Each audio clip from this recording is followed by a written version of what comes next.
I'm Michael David with Eye on Sun Valley Sports, and I'm honored to have joining me today Payson Bennett, a member of the Wood River High School rodeo team. She's also a member of the varsity basketball team. She's a junior here at Wood River. Payson, thanks for being here. Of course, thanks for having me. So, wanted to talk about rodeo. Yes.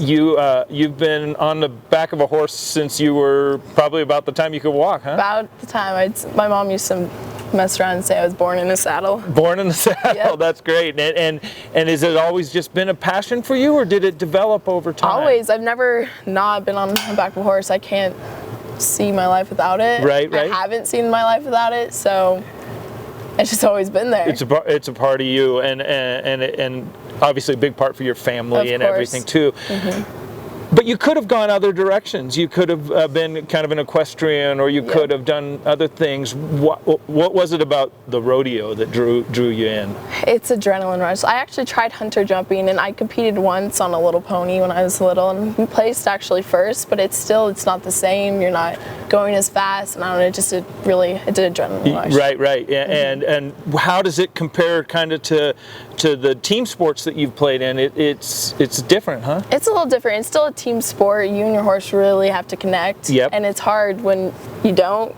A lot of the times it may not go the way you want it to. So It's definitely actually a team sport between you and your horse. So do you live south of Bellevue, right? I do. And is that it's just kind of part of the whole life, because there's a lot more when you're in equestrian sports than just going out and practicing and then competing, isn't it? Exactly. We've built it throughout our whole life. It's always been a part of us. Or we pretty much moved where we need to put our horses. Right. And care of the horses is just as big as your preparation as an athlete too, right? Lots of vet bills. If you don't have a vet bill, something's wrong. Yeah. It's not they ain't giving it away. It's not an inexpensive sport. And talk a little bit about that commitment. What drive? You're a junior here at Wood River. You got your basketball obligations. I know you have a social life on. How do you kind of keep that drive going? Yeah, my social life definitely cuts down during the spring. A lot of my friends are texting me, "What are you doing?" "I'm riding." "What are you doing?" "I'm riding." Right. So I'm always on the back of the horse almost every single day after school, on top of homework, and we're also building a house as a family. We're our own contractors. So. Oh wow. On top of that, so it's definitely commitment, and I wouldn't have it any other way. Yeah, so that's fantastic. So, have you had one horse through your rodeo career? Have you had a bunch of horses? Because I know that the relationship between the rider and the horse is so key. It's very key, and I've actually had about 3 horses, which is actually very minimal for a rodeo athlete. A lot of kids will have 5 to 6 horses because all the events, because the horses are pretty much specialized. We train them for certain events. But I had about 3.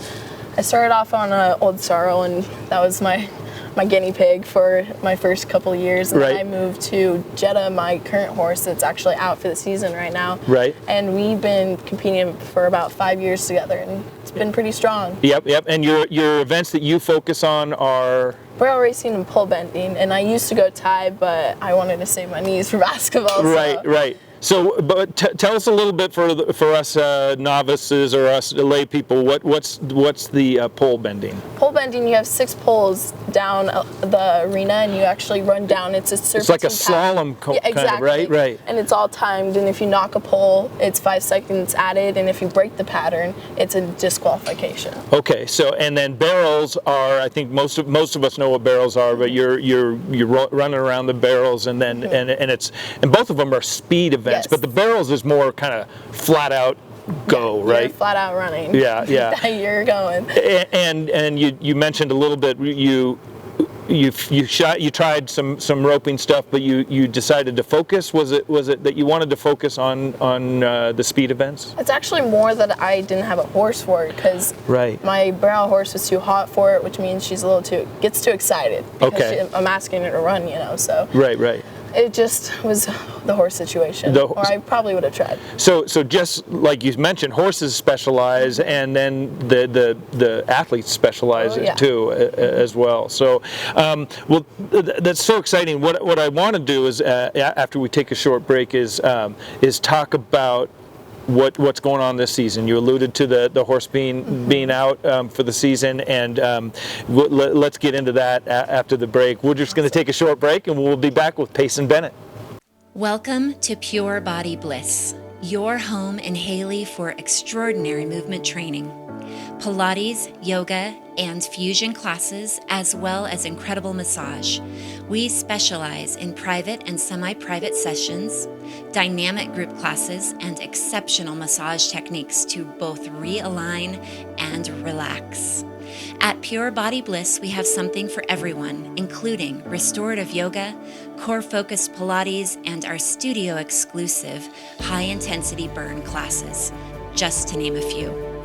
All taught by patient and highly educated professionals with thousands of hours of teaching experience. Have fun, work hard, sweat, then relax, restore, and rejuvenate, all in one beautiful setting. Solidify your resolutions with our complete unlimited membership. At Pure Body Bliss, we love your body.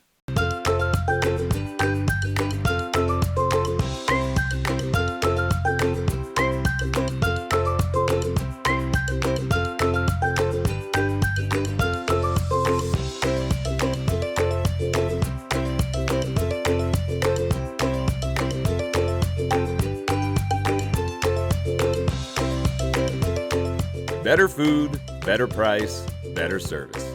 Atkinson's Market, supporting local farmers since 1956. I'm Derek Agnew, General Manager of Zenergy Health Club and Spa, and I want to take you inside and show you what we've done with our new Pivot Studio, which is going to blow you away.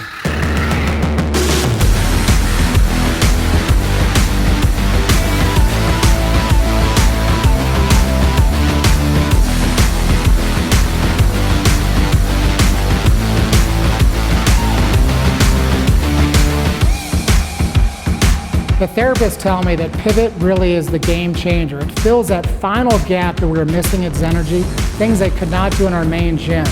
The recent addition of the Pivot Studio has meant wonders to me as a physical therapist. I can now take care of the most vulnerable post-operative patient, but I can include programming that challenges the most elite athlete.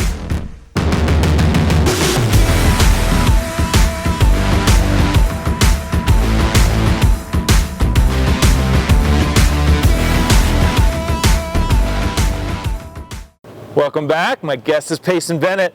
Payson, you talked about your horse that you've been on for a while, and she's down for the season. Tell us what happened. We actually could not tell you what happened. After a great run, one of the best rodeos she's had this season, we came back home. She was fine. Next morning we come back to feed, and she's limping. So took her to the vet. They didn't do any diagnosis due to the fact that their x-ray was out on another call. Okay. But they said she'd be fine after the season, just wait it out. Right. But you knew that she couldn't go anymore, right? And I didn't want to chance it for next season. I wouldn't want to cost any more pain or hurt her. And as a junior, do you think maybe your decision would have been different if you were a senior this year I really don't think so. It's not worth hurting the horse, you know, and I want her to be comfortable because they can't communicate to us. So you never know how bad they're actually hurting because they're pretty ruthless. But you felt it in your gut. You guys knew probably. Yes. Yeah. Right. I wasn't going to. So was it devastating for a little while, or did you just say, hey, okay, this is what we got to do now. We got to make a plan for the rest of the season. Yeah, it definitely did hit me because we have been working together for so long, and she's really easy compared to some horses. She's not strong-headed. She will pretty much do anything for me. Right. So it's definitely a big change when you have to hop on horses you've never ridden that are completely different. Right. So you're now for you've wrapped up the regular season. You got districts ahead of you, and you're on two different horses, one for pole bending and one for the barrels. Yeah, one of my barrel horse I'm on right now is actually a bulldogging horse. So he's totally different sport. So but she'll run for me. So it's good. Right. And so, it's obviously a challenge because you're developing a relationship at the same time you're going out there and competing, right? Yes, the horse I'm on likes to run sideways, walk sideways. It's fun though. She's fun. She has a lot of energy. Right, so. Just like donkey basketball the other way, right? Exactly. It's the same thing. So how have you approached then this districts and did you on your prior rodeos with the new horses and is your expectation a little bit lower going into things? It's still pretty high, but I'm not going to be mad or anything if we don't compete to my expectations because it is new, and we're just switching up my routine a little bit with practices and then just taking them out on a trail or something to chill their mind and things like that. So I'll change up my routine a bit. Right. So you're one of five students that are on the rodeo team, yes. And I believe so. And you guys have the District 5 is you're traveling all around during the season. Right. How was the season from a team standpoint? As a team standpoint, I'm really proud of our girls. This is their first year, so they're on horses. This is also their first year, so they're competing pretty well. Right, right. So you're kind of the veteran on the team, yeah. So leading it just like you do on the basketball court. Do you? When basketball season hits, do you kind of put the rodeo stuff aside a little bit? A little bit, yeah. Since it is definitely in the more winter months too, it's pretty chilly, so that's definitely priority comes to basketball. Right, right. And do you take some of the things and some of the disciplines from rodeo to the basketball court and vice versa? Of course, rodeo. We learn a lot, our manners, like things like that. I feel like they built us pretty well, and I definitely put that on the court. Right, right.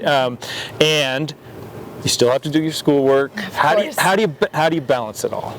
I don't know. I feel like I actually do better when I have more things to do because it actually makes me do them. Right, right, right. Less time, so just I think it's boom, boom, exactly, boom. Just get it done. And then hit the pillow. Head hits the pillow, and then we're going to go do this again tomorrow. So, what are your hopes?